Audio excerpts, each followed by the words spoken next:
IMF के साथ कई माह पर मुहित इंटरेक्शन थी, बातचीत चल रही थी, वो अल्हम्दुलिल्लाह एक इंतहाई मस्बत नतीजे पर पहुंची है और 2018 तक पाकिस्तान नवाज शरीफ साहब की क़यादत में बहुत तेजी से तरक्की की राह पर गामजन था। बदतरीन धांधली के जरिए इमरान नियाजी को इक़्तिदार की मसनद पर ज़बरदस्ती बिठाया गया और फिर उसके नतीजे में क्या हुआ कि IMF के साथ हिचकिचाहट दिखाई कि उसमें 6 माह लग गए। फिर जब IMF के साथ मुआहिदा हुआ, एक संग दिली के साथ उसकी धज्जियां उड़ाई गई और पाकिस्तान के वकार को खाक में मिलाने की भरपूर नापाक कोशिश की गई। चीन ने पाकिस्तान को डिफॉल्ट होने से बचाया, दोस्त ममालिक ने भी मुश्किलात से निकाला। IMF के साथ मुख्तसर मुद्दत के मुआहदे के बाद वज़ीर आज़म शहबाज शरीफ की प्रेस कॉन्फ्रेंस। कहा 2018 तक पाकिस्तान तरक्की कर रहा था, लेकिन बदतरीन धांधली के जरिए इमरान नियाजी को मुसल्लत किया गया। PTI ने IMF से मुआहदा किया और फिर इसकी धज्जियां बखेर दी। PTI दौर में गंदम और चीनी पहले एक्सपोर्ट की गई और फिर इंपोर्ट की गई। बोले माजी में इंतखाबी धांधली करके हमारी हुकूमत को आने से रोका गया। हम सब सियासी जमातों ने अपना सरमाया दाव पर लगाया ताकि पाकिस्तान डिफॉल्ट ना हो। ये हमारा 23वां प्रोग्राम IMF से साइन हुआ है, अभी जो आपने विटनेस किया। 22 प्रोग्राम में आज तक पाकिस्तान कभी भी अपना प्रोग्राम मुकम्मल नहीं कर सका। पाकिस्तान इज सॉल्वेंट कंट्री, उसकी मिनिमम जो एस्टिमेट्स है वो $6000 बिलियन है। तो ये मैं समझता हूं कि ये जो लोग मायूसी फैलाते रहे हैं और जो बार बार मुल्क के अंदर भी और मुल्क के बाहर भी एक ही रट थी कि जी पाकिस्तान डिफॉल्ट करेगा। ईमान है पाकिस्तान डिफॉल्ट होने वाला मुल्क नहीं, कुछ लोग डिफॉल्ट की गुमराहकुन अफवाहें फैलाते रहे। वज़ीर ख़ज़ाना इसहाक डार की प्रेस कॉन्फ्रेंस।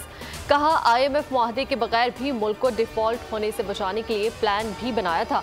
पाकिस्तान मादिया से भरा हुआ मुल्क है। गुज़श्ता हुकूमत में पाकिस्तान को बेपनाह मुआशी नुकसान हुआ। चीन के ताउन पर भी उनके बहुत मशहूर है। आर्मी चीफ भी बहुत ज़्यादा अपना हिस्सा डाल रहे हैं।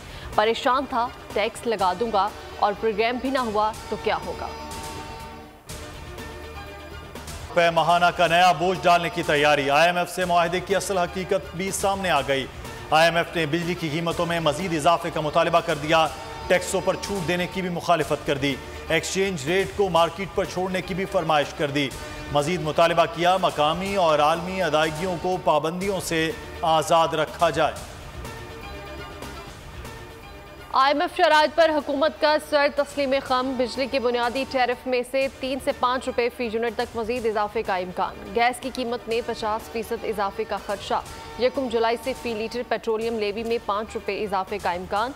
अवाम पर हजारों रुपए माहाना का नया बोझ पड़ेगा। IMF से क्या शराइत तय हुई अवाम को बताना होगा। 300 अरब रुपए का टीका अवाम को लगा है। सारा गड़ा आने वाली हुकूमतों के लिए खोदा गया। शेख रशीद का ट्वीट। कहा 15 महीनों में अवाम ज़राअत और सनत के शोबे डिफ़ॉल्ट हो चुके। अब सवाल सियासत का नहीं रियासत का है। हम प्याला हम नवाला, 13 पार्टियों को कुछ नहीं मिलेगा। हुक्मरान सियासी फैसले दुबई में करते हैं क्योंकि खौफजदा हैं।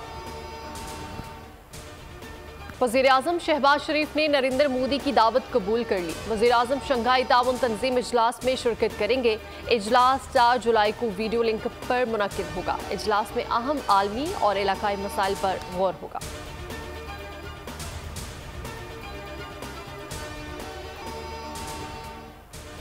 पीपल्स पार्टी विफाक से सब कुछ लेकर शहर कायद को देने के लिए तैयार नहीं।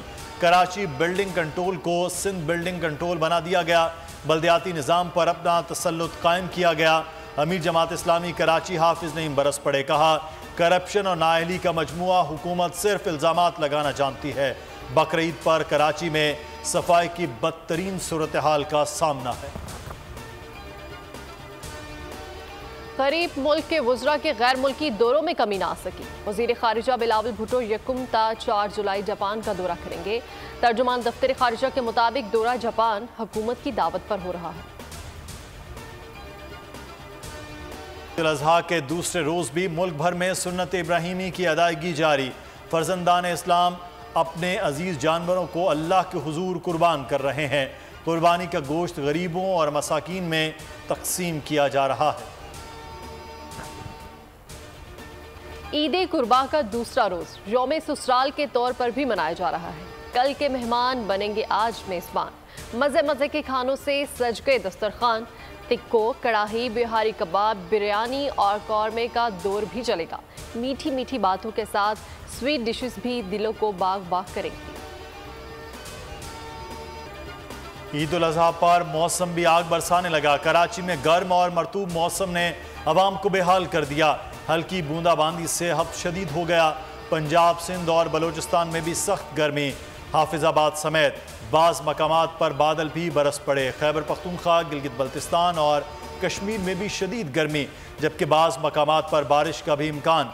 नौकंडी, नवाबशाह और बहावलपुर में दर्जा हरारत 43 डिग्री से भी तजावुज़ कर गया। मुल्क में शदीद गर्मी, साथ ही बिजली और गैस की बदतरीन लोड शेडिंग। कराची में बिजली की बंदिश ने गर्मी में आवाम को बेहाल कर दिया, तो गैस की लोड शेडिंग ने डिशेस की तैयारी का प्लान भी चौपट कर दिया। कराची के मुतादिद इलाकों में गैस मुकम्मल तौर पर गायब। कई इलाकों में गैस इतनी हल्की कि गोश्त को गलने में कई घंटे लग गए। खवातीन की दुहाइयां। ईद के दूसरे रोज जानवरों के रेट्स सस्ते हो गए। बचे खुचे जानवर बेचकर व्यापारी आबाई इलाकों को रवाना होने लगे। कारोबार भी चमक उठा। पकवान सेंटर पर तिक्का बोटी, कड़ाही बनवाने के ऑर्डर्स की भरमार हो गई। से अपने प्यारों से, अपने अजीज़ से दूर हैं, लेकिन हमारी वजह से हमारा मुल्क, हमारे अजीज़ जो हैं वो हिफाजत से रह रहे हैं। मुझे इस बात पे फ़ख्र है कि मैं पाक आर्मी का जवान हूँ और अपने फ़राइज़ इस तरह से अंजाम दे रहा हूँ कि मेरी वजह से मेरे मुल्क के तमाम लोग बहुत ही खुशी और हिफाजत के साथ अपनी ईद अपने घरों में मना रहे हैं। जज्बा बिल्कुल जवान है जी, और बड़ी खुशी है कि आप अपने मुल्क की सरहदों पे मौजूद हैं और आप एक नोबल कॉज है जिसकी खातिर यहाँ पे हैं। जब आप यहाँ पे खड़े होते हैं तो आपको ये पता होता है कि आप में मुकद्दस फरीज़ा है जिसको सरंजाम देने के लिए यहाँ पे खड़े हुए हैं, और एक पूरी कौम है जिसकी प्रोटेक्शन पे हैं। तो ये जो जज्बा होता है ये आपको ऐड करता है टुवर्ड्स योर मेंटल सेटिस्फेक्शन। पाक फौज के जवान वतने अजीज के दिफा किए पुरज़्म। ईद के दिनों में भी सरहदों की निगहबानी पर मामूर। कहते हैं दिफाए वतन के लिए दुश्मनों के सामने सीना सिपर है, किसी भी कुर्बानी से दरेक नहीं करेंगे। रेंजर्स के जवान भी ईद घरों से दूर मना रहे हैं। बड़ी ईद पर एफसी के अफसरों और जवानों के लिए बड़ी खुशखबरी। एफसी की तनख्वाहें पाक फौज के बराबर कर दी गईं। वजीर आजम ने गुज़श्ता रोज तनख्वाहें फौज के मसावी करने का ऐलान किया था। आज करने वाले अदाकार शकील का सफर आखिरत। नमाज जनाजा कराची में अदा कर दी गई। गवर्नर सिंध समेत मारूफ शख्सियात और फनकारों की शिरकत। यूसुफ कमाल अल मारूफ शकील ने अपने 60 साला करियर में ड्रामों और फिल्मों में अपनी मुनफरिद अदाकारी से देखने वालों को हर दौर में अपना गर्विदा बनाए रखा।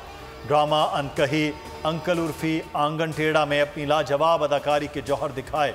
फिल्म जिना में पाकिस्तान के पहले वजीर आज़म लियाकत अली खान के किरदार में हकीकत का रंग भरा। BBC चैनल 4 की सीरियल ट्रैफिक में जलवागर हुए। शकील फलाही कामों के हवाले से जाने जाते थे। वफात पर हर आंख अश्कबार। क्रिकेट वर्ल्ड कप में पाकिस्तानी टीम की सिक्योरिटी पर सवालात खड़े हो गए। हिंदू इंतहा पसंद तंजीम ने पाक भारत मैच पर सवालात उठा दिए। महाराष्ट्र नौनिर्माण सेना के रहनुमा संदीप देशपांडे ने कहा है कि जिन्होंने हमारे फौजियों को मारा, क्या हम ऐसी कौम के साथ खेलना चाहेंगे? क्या झंडों समेत दूसरे शायकीन हमें बर्दाश्त होंगे?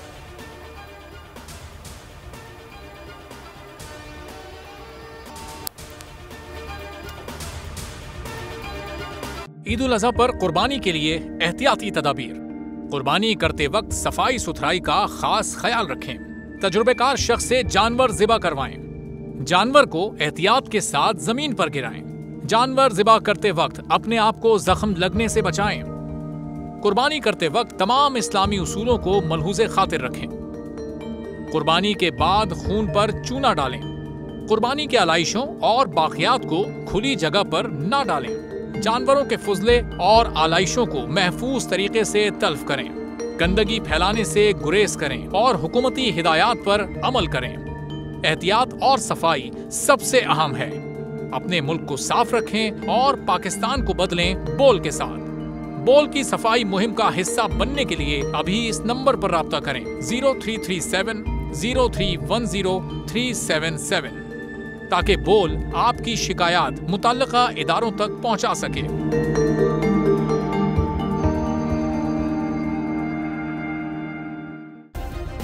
सब्सक्राइब करें और बेल दबाएं ताकि कोई खबर रह न जाए।